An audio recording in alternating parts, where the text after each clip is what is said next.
everyone, and welcome to another Scots Way podcast. And this is the second of our Bloody Scotland related podcasts. Bloody Scotland being Scotland's International Crime Writing Festival, for those who don't know. And I'm joined today by writer Alison Belsham to talk about Pitch Perfect, which is a side of Bloody Scotland that maybe people don't know about. First of all, hello, Alison. Hello, it's great to be here and thank you for having me. So first of all, tell us about Pitch Perfect and winning it, what winning it meant to you. So for people who don't know about it, Pitch Perfect is a pitching competition that happens at Bloody Scotland every year. And what it involves is 8 people are selected. Lots of people enter, and there's a final selection of 8 people who get to pitch their work in front of a panel made up of editors and agents. And the idea is that they get 2.5 or 3 minutes to talk about their unpublished book, with the hope that one of the agents or editors will like it enough to pick it up. And there's a winner each year. One person is declared the winner, but of course it's a great way for new writers to showcase their work. So I entered back in 2016. It seems such a long time ago now. I entered and I'd never heard of Bloody Scotland at all, and I had no idea about Pitch Perfect, but I saw a thing on Facebook saying, enter Pitch Perfect, send us 100 words about your current work, and if you're lucky, you could be selected to pitch it in front of this panel of illustrious publishing people. And so I thought, well, what's the harm in entry? I actually hadn't written my current work at that point. I just had an idea for a crime novel, and I thought, I'll just enter this to see if I can get some feedback on this crime novel to be, that it might give me an idea if it's worth pursuing this idea. So I entered and promptly forgot about it. And a few weeks later, I got an email saying, you have been selected to come up to Stirling and appear on this panel. And I'd never been to a crime writing festival. I didn't really know much about crime writing either. But I did my pitch and miraculously I won, which was the biggest, I was more surprised than absolutely anyone by that, because, it was such a kind of like, I'd done it on a wing and a prayer and thought, well, let's give it a go. It can't do any harm. And I won it. And that led to me signing with an agent and getting a publishing deal. And as they say, the rest is history. So for me, it's the event that gave me a huge break into writing, and for that reason I've loved that event ever since, and I go every year to see the new writers, and I've written blog posts about pitching, and I try and give people advice over Twitter about how to do a good pitch. And now Jenny Brown, who is my agent, she also runs the competition. Now she has invited me on the last couple of years to help her with the selection of the people who should pitch. So I'm getting to see it from the other side now. I get to read all the small 100-word entries and help. There's a sort of team of us, a crew of us, and we all get together and work out which people we think have got some potential that might interest those very special people, the agents and editors. And it's been fantastic to see how people have come through the competition and ended up published and successful. And I think there are 3 Pitch Perfect people on this year's McIlvenney Prize long list. So it really is it's a great way for people to kind of make their mark and to get their work seen. So a wonderful competition. That's such an interesting story. But before we dig deeper into that, how many submissions are you getting roughly? I mean, I take it this is quite a thing to kind of sift through them to get to any kind of. I think it's round about, I think it's just under 100 this year, if I remember rightly. So they're quite short pieces, so you can sit down and read them. But the difficulty is deciding which ones you like best. It's quite quick and easy to read 100 words, but then you have to, I really like this one, but I like that one, and I can only choose.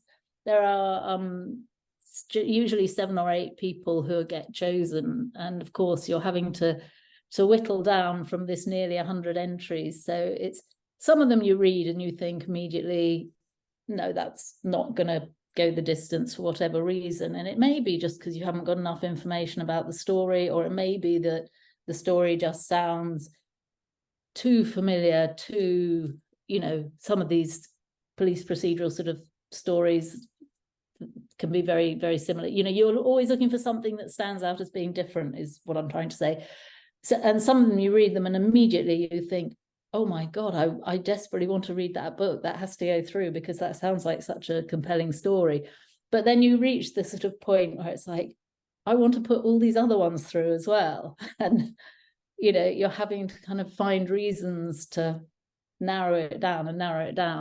And of course, we all choose on the group of us that choose them. We all choose different ones. Yeah. So then you're again having to, and of course, Jenny gets our lists in and has to look, and clearly that everybody will have chosen some that might really stand out, but then we've all chosen other ones, the different ones, and so it's I think it is quite a difficult process, particularly at that last point when Jenny's making the final selection. So, and I guess, it's quite a skill to write anything to write a tweet. It's quite a skill to write. To sell your book is a difficult thing.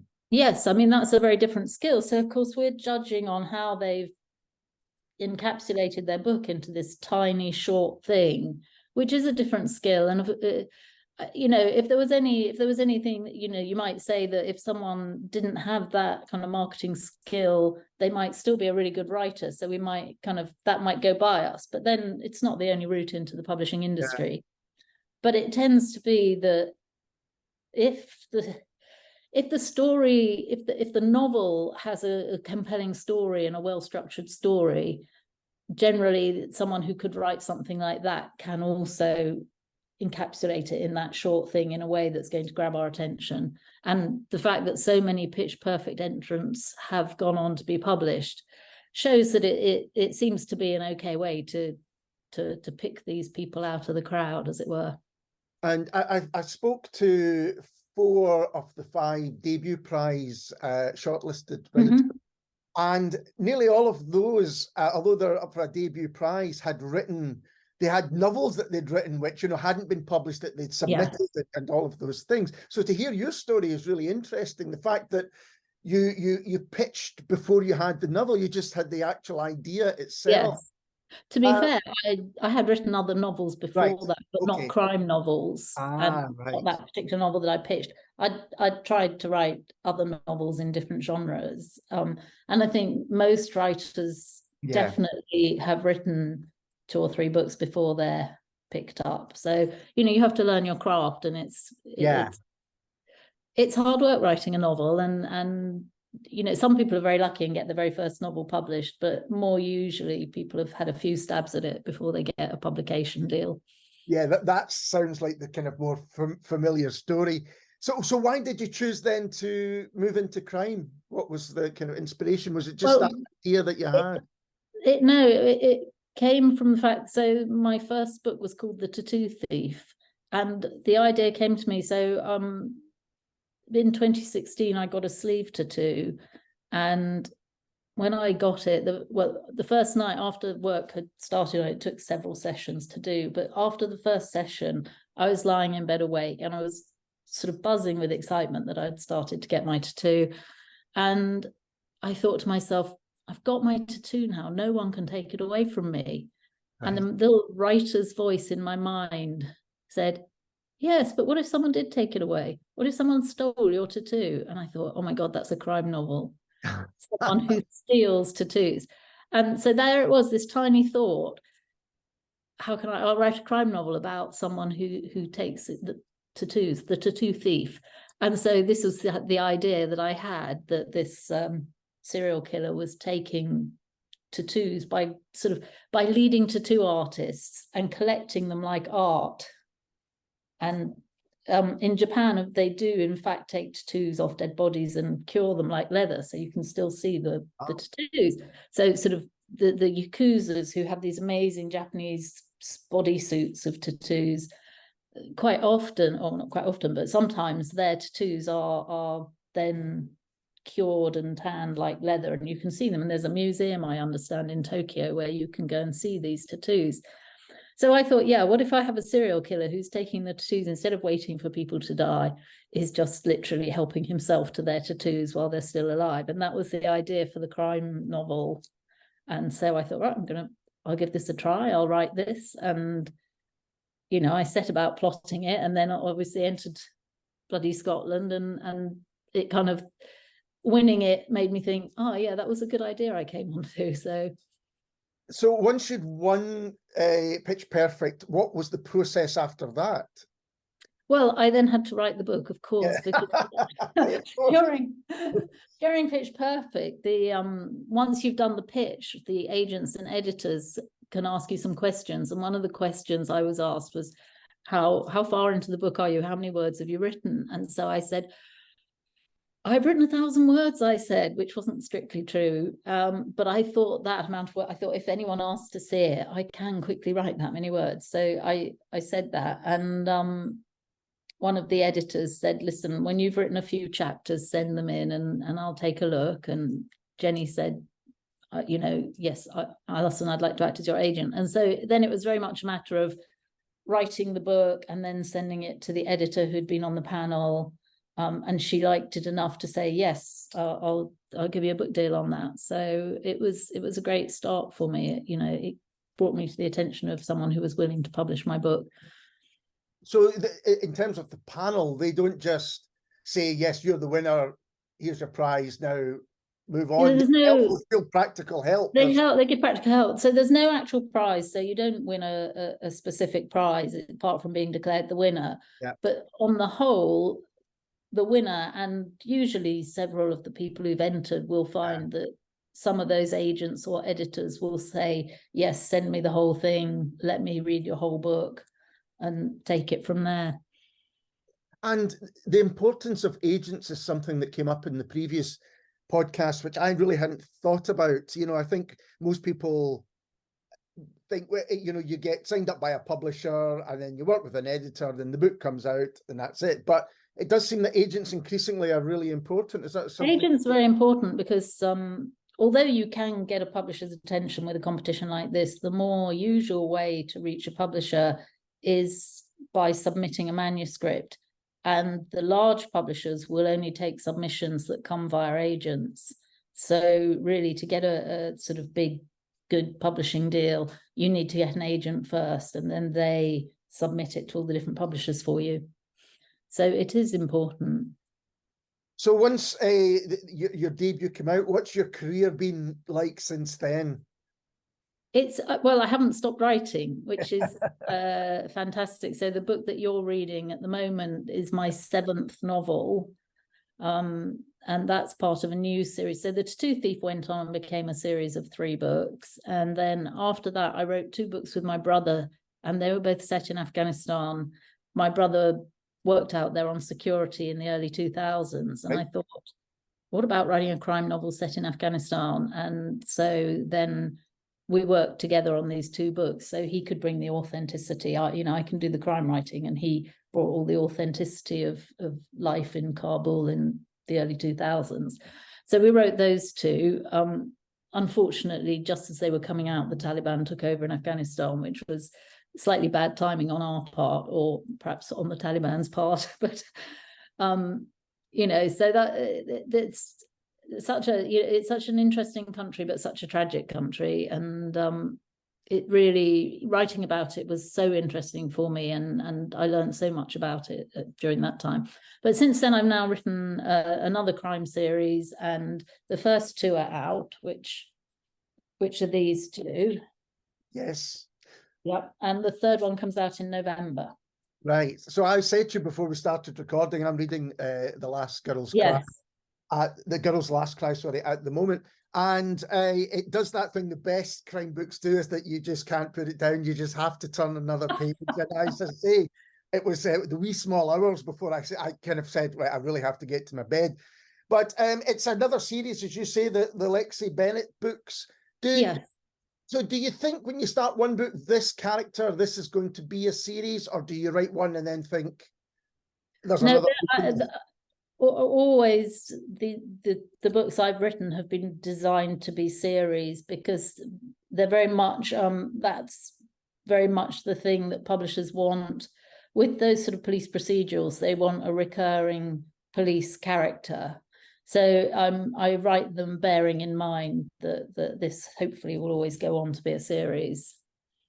And do you ever think in the back of your mind this could be adapted TV, radio? Is there that? Oh, I'd love it. I'd absolutely love it if someone picked them up for TV, and you know, fingers crossed one day it would be fantastic to have a TV series made from one of the books. Yes. Because I think as a reader, you almost, certainly with the better crime books, you almost start to visualize it yourself. You almost start to say, well, I can see where that would be set. I can see who would be in that. I can, you know, the dialogue is recognizable and all of those things.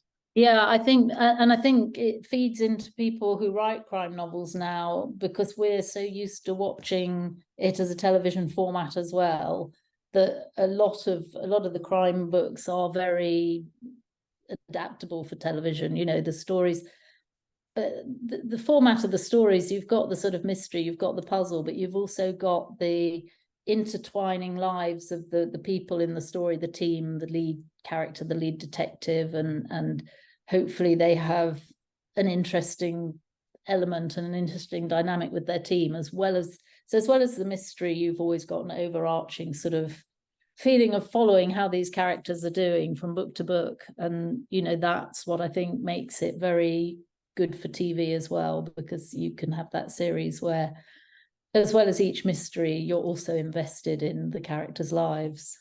And you begin to, yeah, exactly, you begin to care about them. And already Yes. reading this book, there are characters there that you really think, oh, well, how's that relationship going to kind of work itself out? Now, you said that you'd written non-crime fiction or just whatever before. Is it now crime that you just focus on? You think, this is what I am a crime writer? Yeah, on the whole, although I have to say that I have a little sort of side project at the moment where I'm trying out writing a rom-com just for the fun of it, just as a sort of little palate cleanser. I don't know whether that will go anywhere or not, but you know, most of my thoughts are about crime writing. Yes. And you said that, you know, the idea for the first book, you were having a tattoo done, and this idea, what if someone stole the tattoo? I was talking about this earlier on, this idea that writers almost, even before they've written, they're always thinking of stories. There's always a story in there. Do you think that's right? That you're always kind of thinking about, oh, this would make a good idea. Or this Yeah. would... Yeah. Yeah, definitely. I think most writers are like magpies, where they see shiny things either, you know, in the news or on television, or overheard in conversations, or something that your friends or family know about or experience, and you start to kind of, you pick them up and you mix them all up, and stories start to emerge. And I think most writers probably have that little notebook with lots and lots of story ideas in it, and then you kind of look through it and you can pull out different bits that you can incorporate into other stories. So I think, yeah, you're constantly weaving this sort of story tapestry in the back of your mind that you draw upon. I'd forgotten about a conversation I had many years ago with a writer who said, yeah, that his friends and family had started to get a bit kind of defensive, saying, you know, are you taking notes, and are you, you know, am I going to appear in the next book, and all those kind of things. I know a lot of crime writers say, don't upset me or I'll murder you in the next book. So the name of a serial killer suddenly appears. Yes, familiar. yeah. And it does seem to me, you're saying that you know, you got to Bloody Scotland and you're now involved in Bloody Scotland yourself. It does seem to me that there's a great sense of community within the crime writing, within Definitely. crime writers themselves. Definitely. You know, the first Bloody Scotland I went to, I'd never been to Stirling. I didn't know anyone at all. And they were so welcoming and so friendly. And I've been back every year since. And now when I go to Bloody Scotland, it's almost like coming home. There are so many people there that I know. You just walk through the bar or walk into one of the venues and it's hello, hello. You know, it's just great. It's like a huge family. And you know, people think writers might be in competition with each other, but they're not. Most of the writers, nearly all the writers I know, are hugely supportive of each other. And, you know, we love to see each other's successes. We commiserate when there are rejections. And yeah, it's a great big sort of team, really, a great big family, I suppose. Because I think many people's ideas of the writer is that it's the solo pursuit, you know, locked in the garret with the typewriter or whatever it is. So to have that kind of community that you can maybe dip into for support or ideas and everything, I guess that's really important. It's really important, and I'd say to anyone who's starting out writing is find your writing tribe, find those other writers and join a writing group, because you learn so much from other writers and they can learn from you as well, and you need the support, because it is quite a, you know, it's obviously a lonely business sitting, because you sit and write for hours on your own. It's a very, you know, you're in solitude and whatever, and it can be a tough business. It's quite tough, very much when you're starting out. It's very tough to get a publishing deal. It can be very tough to, you know, people always talking about the number of rejections writers have had before they get a deal. And you really need to have, if you've got a lot of people supporting you and around you. So with a couple of other writers I know, I run a writers forum in Edinburgh, the Edinburgh Writers Forum, and we do once a month a networking meeting where writers can all meet up, and we have speakers. And one thing we do is called the bragging rights. And anyone who's had any success at all tells us, and we list out, you know, so-and-so got a book deal, so-and-so was shortlisted, so-and-so has finished their novel, and and then it means that all the writers there can see that the good things do happen. And I think that's really important, because if you sit on your own and look at your rejection slips, it can be miserable. And so we really try to bring people together to celebrate all the successes and the achievements, and just that sense of community. One of the debut writers I spoke to said he knew he was getting somewhere when his rejection letters started getting nicer. Yes, when they get more personal as well, because you know, the very standard rejections can be, you know, sorry, it's not for us, we wish you luck finding someone else, and that you can tell that's a very standard wording. And then you might start to get rejections that actually talk a little bit more about your book, and so yes, you know, you're getting closer, you're inching closer and closer. So, and I guess at festivals such as Bloody Scotland, it's not just that you're meeting other writers, but you're actually getting to meet your readers, which you don't normally do. Yes, that's also very important, because it's sometimes, you know, again, sitting on your own writing, that you don't have a sense of who might be reading it or who might read it in the future. And so going to an event where there are people who love reading crime, and some of them will have read some of your books, and talking with them and hearing what they think about the books, that's great. It makes it worthwhile, I think. And talking of festivals, I believe you're organising one yourself, is that right? Yes, I am. Yes. So with my colleagues at the Edinburgh Writers Forum, and with also Olivia Keatquick, who is the manager of the events manager at the Edinburgh Bookshop, which is an award-winning independent bookshop, we've come together and we're putting on the Edinburgh Women's Fiction Festival.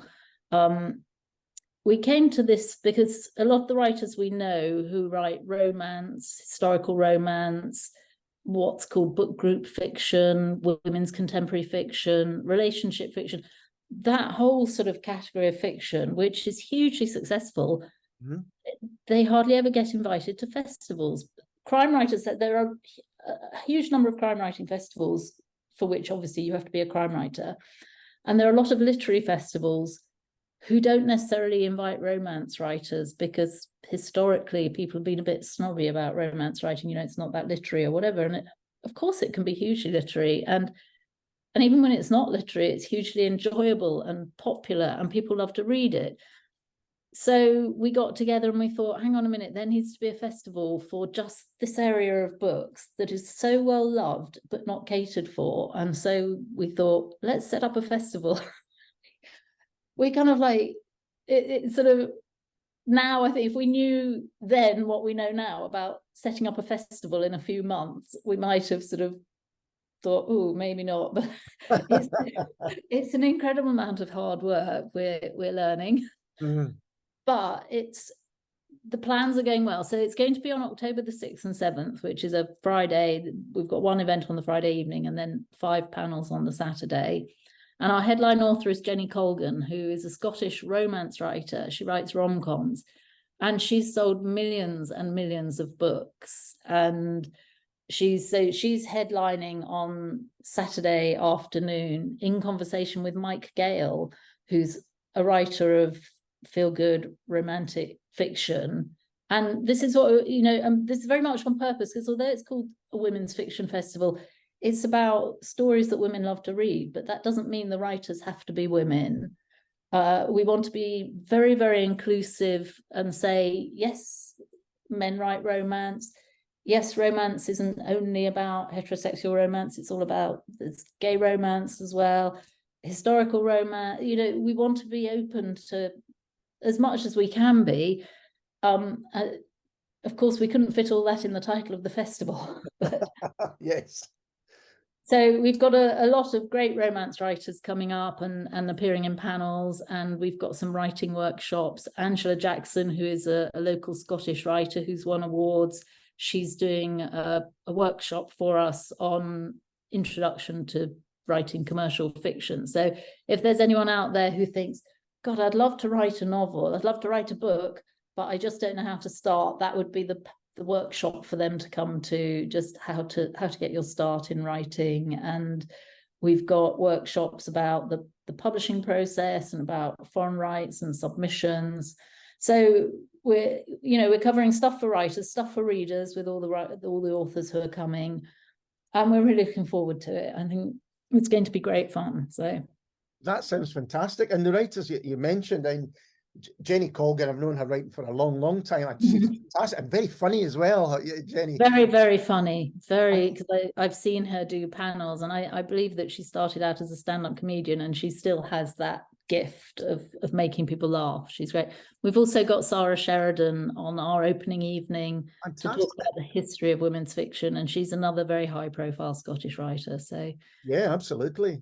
And Mike Gale's the name I haven't thought about in a long time, but I've read his books in the past too. Yeah, so he's got a new one out. He's still writing, and I'm really looking forward to seeing him and Jenny in conversation. I think it should be great. And the panels that are the practical advice, I think that's really important, because I think a lot of people think, I would love to write a book, or I have written a bit of a book, but they just don't know that next step. Yeah. As you said earlier, I think the kind of old idea of putting in a kind of unsolicited manuscript to a publisher is kind of dying off. There's just so many people doing that, it won't get seen by the right people. Well, it's hard to get seen. Yeah. And so one of our panels covers submission and how to do a good submission pack to agents. And to be fair, there are some publishers as well who will take manuscripts without agents. A lot of the digital publishers will.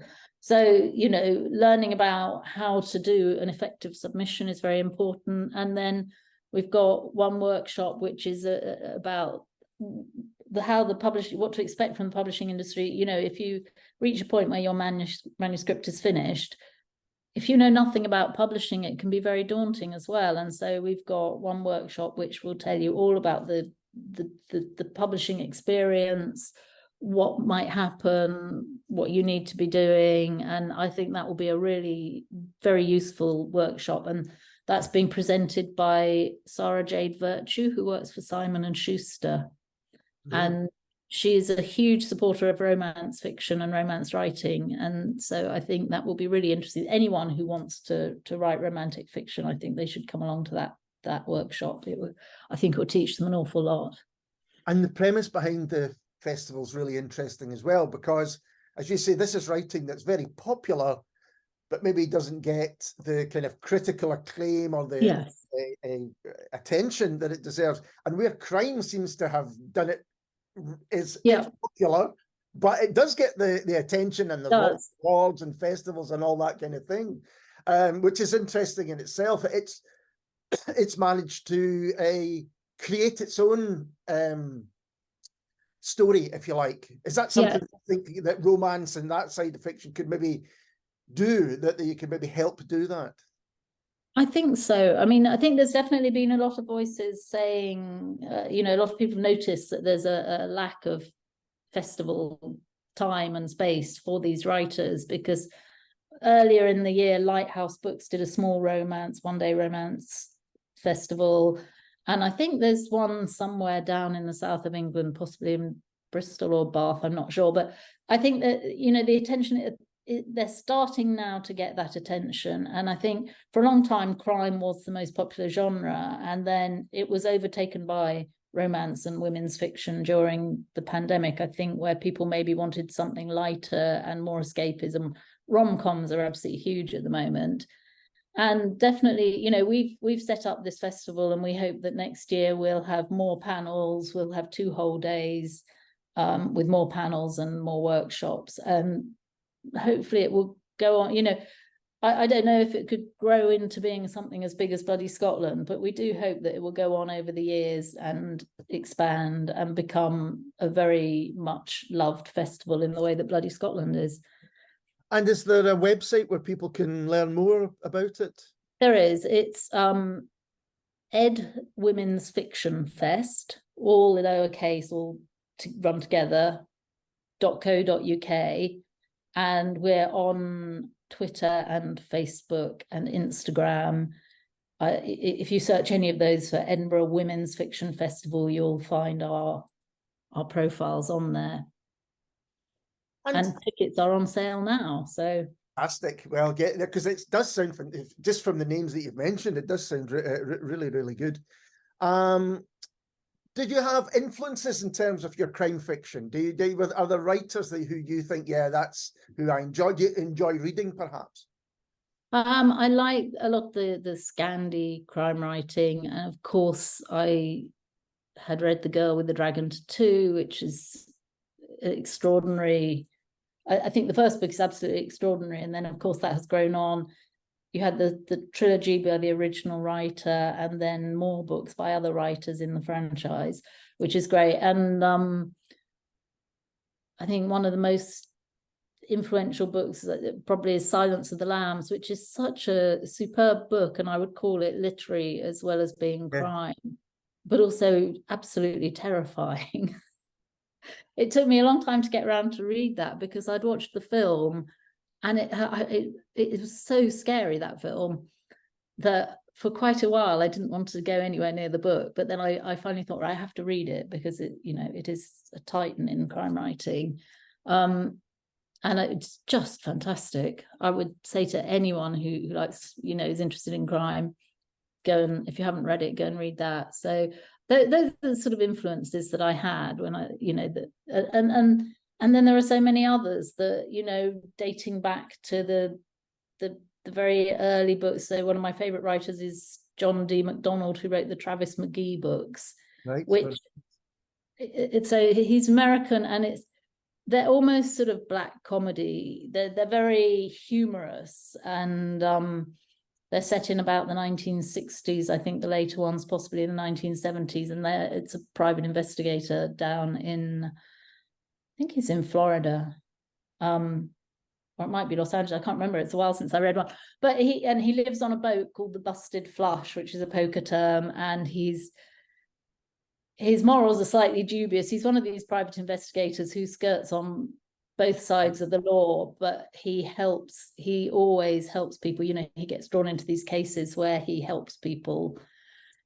I suppose similar in a way to the Lee Child books, that he gets, the cases become quite personal, and although Travis McGee might sort of skirt on one side of the law or the other, he's always doing the right thing for the people that he's helping. So they're great books. They're fantastic. I love those. So. And what's next for you? You mentioned book 3 in the Lexi Bennett series. Is that? I'm just doing the edits on book 3, which is called The Innocent Angels, and that comes out in November. And then after that, I don't know yet. It's like I hope, hopefully there will be some more Lexi Bennett books. I've got a couple of other side projects, a couple of other books that I'm always pottering away on as well. And so we'll see what happens next after that. Because you said earlier you're kind of always writing and always were writing. Is that a kind of compulsion, you know, to get Yes. these ideas on the page? I think it is, because every time when I finish writing a book, you know, I finish the first draft, the end, shut the file. I think take some time off, you know, like the next day I'm like, oh no, I've got an idea, and let me pull out that thing that's half written, and so I can't stop. So I think most writers are like that. You just Yeah, I think that's true, and it's almost you start to feel guilty if you take a morning yourself. Yes. Alison, thank you so much for taking the time to talk to me. It's been an absolute pleasure. Thank you very much for having me. It's been great. And we'll be back soon with another Bloody Scotland podcast.